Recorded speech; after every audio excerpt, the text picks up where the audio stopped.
Railway ते Shyam YouTube channel पर आप सभी लोगों का स्वागत है। इस वीडियो के माध्यम से मैं आप सभी लोगों के लिए रेलवे ग्रुप डी भर्ती परीक्षा 2025 में पूछे जाने वाले जीके जीएस के अति महत्वपूर्ण और रेलवे ग्रुप डी में बार बार पूछे जाने प्रश्नों का एक और प्रैक्टिस सेट कराने वाला हूं, जो आपके एग्जाम के लिए सबसे ज़्यादा महत्वपूर्ण है। अगर आप इन प्रश्नों को स्किप करते तो समझ लीजिएगा कि आपके सिलेक्शन होने के चांस भी रुक सकते हैं। तो 40 प्रश्नों को कंप्लीट कीजिएगा। 40 में से आप कितने प्रश्न सही कर पाते हो, आपको अपना स्कोर है वो ज़रूर शेयर करना है। तो चलिएगा फिर शुरू करते हैं आज का अपना ये रेलवे ग्रुप डी भर्ती परीक्षा 2025 के लिए जीके जीएस के अति महत्वपूर्ण प्रश्नों का प्रैक्टिस सेट ने बुलंद दरवाजा का निर्माण करवाया था। तो फतेहपुर सीकरी में अकबर के द्वारा बुलंद दरवाजे का निर्माण करवाया गया था। एक का ए ऑप्शन देने वालों का राइट आंसर हो जाएगा।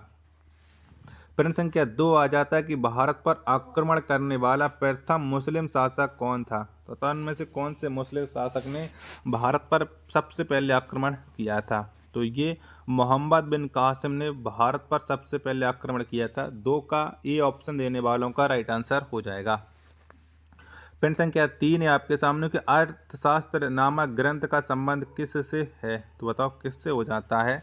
प्रश्न संख्या 3 का राइट आंसर क्या हो जाएगा। तो अर्थशास्त्र नामक ग्रंथ का जो संबंध हो जाता है वो हो जाता है प्रशासन से। क्या प्रशासन से हो जाता है, यानी 3 का बी ऑप्शन देने वालों का करेक्ट आंसर हो जाएगा। प्रश्न संख्या 4 होम्योपैथी दिवस कब मनाया जाता है। तो बताओ होम्योपैथी दिवस हम कब मनाते हैं। प्रश्न संख्या 4 का राइट आंसर क्या हो जाएगा। तो ये 10 अप्रैल को मनाया जाता है होम्योपैथी दिवस। 4 का ए ऑप्शन देने वालों का राइट आंसर हो जाएगा।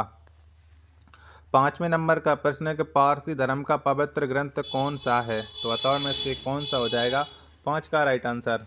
तो पारसी धर्म का जो पवित्र ग्रंथ है ये जिंद अवेस्ता हो जाता है, यानी 5 का डी ऑप्शन देने वालों का सभी का राइट आंसर हो जाएगा। अगला प्रश्न संख्या 6 है कि भारत की सबसे लंबी नदी कौन सी है। तो बताओ में से कौन सी है भारत की सबसे लंबी नदी। प्रश्न संख्या 6 का राइट आंसर आपको देना है। तो भारत की सबसे लंबी नदी गंगा हो जाती है। 6 का बी ऑप्शन देने वालों का सभी का राइट आंसर हो जाएगा। वीडियो पसंद आ रही होगी तो प्लीज़ वीडियो को लाइक और चैनल को आप लोग सब्सक्राइब करना ना भूलें। 7वें नंबर का प्रश्न है कि लोधी वंश का प्रथम शासक कौन था। तो बताओ इनमें से कौन था। तो लोधी वंश का जो प्रथम शासक हो जाता है ये बहलोल लोधी था। कौन, बहलोल लोधी। 7 का सी ऑप्शन देने वालों का राइट आंसर हो जाएगा। अगला प्रश्न आ जाता है फिर संख्या 8 है कि भारतीय राष्ट्रीय कांग्रेस की स्थापना किस वर्ष से हुई थी। तो बताओ कब हुई थी। तो भारतीय राष्ट्रीय कांग्रेस की जो स्थापना है ये 1885 ईस्वी में हुई थी, यानी 8 नंबर प्रश्न का ए ऑप्शन देने वालों का राइट आंसर हो जाएगा। अगला प्रश्न पर संख्या 9 आ जाता है कि वृंदावन गार्डन कहाँ स्थित है। तो बताओ कहाँ पर पड़ता है ये वृंदावन गार्डन। 9 का राइट आंसर क्या हो जाएगा। तो मैसूर में स्थित हो जाता है ये वृंदावन गार्डन। 9 का सी ऑप्शन देने वालों का राइट आंसर हो जाएगा। अगला प्रश्न संख्या 10 आ जाता है कि भारत में कितने वर्ष गुजारने के बाद कोई विदेशी यहाँ की नागरिकता के लिए आवेदन दे सकता है। तो बताओ कितने वर्ष रहने के बाद ये भारत की नागरिकता आपको मिल जाती है। तो 5 वर्ष गुजारने के बाद नागरिकता मिल जाती है। 10 का ए ऑप्शन देने वालों का राइट आंसर हो जाएगा। अगला प्रश्न संख्या 11 आ जाता है कि हिमालय किस प्रकार का पर्वत है। तो बताओ हिमालय कैसा पर्वत है। 11 का आंसर आपको देना है। तो हिमालय यह एक बलित पर्वत हो जाता है। 11 का डी ऑप्शन देने वालों का राइट आंसर हो जाएगा। 12 नंबर का प्रश्न है कि तेनालीराम किसके दरबार में रहता था। तो बताओ किसके दरबार में तेनालीराम रहता था। 12 नंबर प्रश्न का राइट आंसर क्या हो जाएगा। तो तेनालीराम है ये कृष्णदेव राय के दरबार में रहता था। 12 नंबर प्रश्न का ए ऑप्शन देने वालों का राइट आंसर हो जाएगा। चलेगा, अगला प्रश्न आ जाता है आपके सामने। प्रश्न संख्या 13 है कि श्वेत रक्त कण का दूसरा नाम क्या है। तो बताओ इनमें से क्या हो जाएगा श्वेत रक्त कण का दूसरा नाम। 13 का आंसर आपको बताना है कि 13 का राइट आंसर क्या हो जाएगा। तो ल्यूकोसाइट हो जाता है श्वेत रक्त कण का दूसरा नाम। 13 का बी ऑप्शन देने वालों का सभी का राइट आंसर हो जाएगा। प्रश्न संख्या 14 आ जाता है आपके सामने कि 1857 का विद्रोह सर्वप्रथम कहाँ से शुरू हुआ था। तो बताओ कहाँ से शुरू हुआ था। 14 का आंसर आपको देना है। तो 1857 का विद्रोह है सर्वप्रथम ये मेरठ से शुरू हुआ था। कहाँ से? मेरठ से। 14 का सी ऑप्शन देने वालों का राइट आंसर हो जाएगा। प्रश्न संख्या 15 आपके सामने कि विकास के उत्परिवर्तन का सिद्धांत किसने दिया था? तो बताओ ये सिद्धांत किसके द्वारा दिया गया था विकास के उत्परिवर्तन का? 15 नंबर प्रश्न का राइट आंसर क्या हो जाएगा ये आपको बताना है। जब तक मैं आपको 15 के ऑप्शन दिखा रहा हूँ तब तक आप लोग इस वीडियो को लाइक और चैनल को आप लोग सब्सक्राइब करना बिल्कुल ना भूलें। तो बताओ 15 नंबर प्रश्न के चारों ऑप्शन आपकी स्क्रीन पर शो हो रहे हैं। तो उत्परिवर्तन का जो सिद्धांत दिया था वो सिद्धांत दिया था चार्ल्स डार्विन ने। 15 का ए ऑप्शन देने वालों का राइट आंसर हो जाएगा। 16 नंबर का प्रश्न कि फिरोजाबाद किस उद्योग के लिए प्रसिद्ध है? तो बताओ इनमें से कौन से उद्योग के लिए फिरोजाबाद प्रसिद्ध है? 16 का राइट आंसर क्या हो जाएगा? तो कांच उद्योग के लिए फिरोजाबाद प्रसिद्ध हो जाता है। 16 नंबर प्रश्न का सी ऑप्शन देने वालों का राइट आंसर हो जाएगा। 17 नंबर का प्रश्न आ जाता है कि टाइटन किस ग्रह का उपग्रह है? तो बताओ ये कौन से ग्रह का उपग्रह हो जाता है टाइटन? 17 का राइट आंसर क्या हो जाएगा? तो ये हो जाता है शनि का हो जाता है। 17 का डी ऑप्शन देने वालों का राइट आंसर हो जाएगा। अगला प्रश्न प्रश्न संख्या 18 आ जाता है कि अकबर का जन्म कहाँ हुआ था? तो बताओ इनमें से कौन से स्थान पर अकबर का जन्म हुआ था? 18 का राइट आंसर आपको देना है। तो अमरकोट में अकबर का जन्म हुआ था। 18 का ए ऑप्शन देने वालों का राइट आंसर हो जाएगा। 19 नंबर का प्रश्न आ जाता है कि तंबाकू का सबसे बड़ा उत्पादक देश कौन है? तो बताओ इनमें से कौन सा हो जाएगा? 19 का राइट आंसर आपको देना है। तो तंबाकू का जो सबसे बड़ा उत्पादक देश हो जाता है वो हो जाता है चीन। कौन? चीन हो जाता है। 19 का बी ऑप्शन देने वालों का राइट आंसर हो जाएगा। प्रश्न संख्या 20 से आपके सामने जादूगोड़ा किस लिए प्रसिद्ध है? तो बताओ किसके लिए जादूगोड़ा की खान फेमस है? 20 का आंसर आपको देना है। तो ये यूरेनियम के लिए प्रसिद्ध है जादूगोड़ा की खान। 20 का डी ऑप्शन देने वालों का राइट आंसर हो जाएगा। 21 नंबर का प्रश्न आ जाता है कि संसद के सदनों की संयुक्त बैठक की अध्यक्षता कौन करता है? तो बताओ ये अध्यक्षता किसके द्वारा की जाती है संसद के सदनों की? 21 का राइट आंसर क्या हो जाएगा? तो ये लोकसभा अध्यक्ष करते हैं। 21 का सी ऑप्शन देने वालों का राइट आंसर हो जाएगा। अगला प्रश्न है प्रश्न संख्या 22 आ जाता है कि मन्नार की खाड़ी कहाँ स्थित है? तो बताओ कहाँ पर स्थित है ये मन्नार की खाड़ी?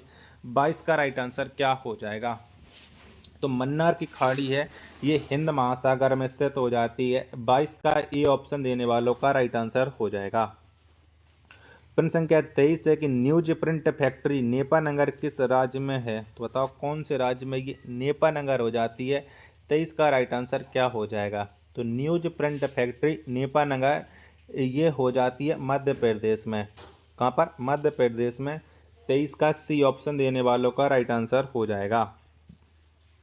प्रश्न संख्या 24 आ जाता कि फान किसके शासनकाल में भारत आया? तो बताओ फायन है वो किसके शासनकाल में आया था? 24 का राइट आंसर क्या हो जाएगा? तो फायन ये चंद्रगुप्त विक्रमादित्य के शासनकाल में भारत आया था। 24 का बी ऑप्शन देने वालों का राइट आंसर हो जाएगा।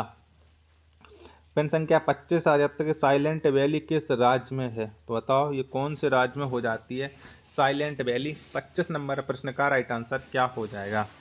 तो साइलेंट वैली ये केरल राज्य में हो जाती है। 25 का डी ऑप्शन देने वालों का राइट आंसर हो जाएगा।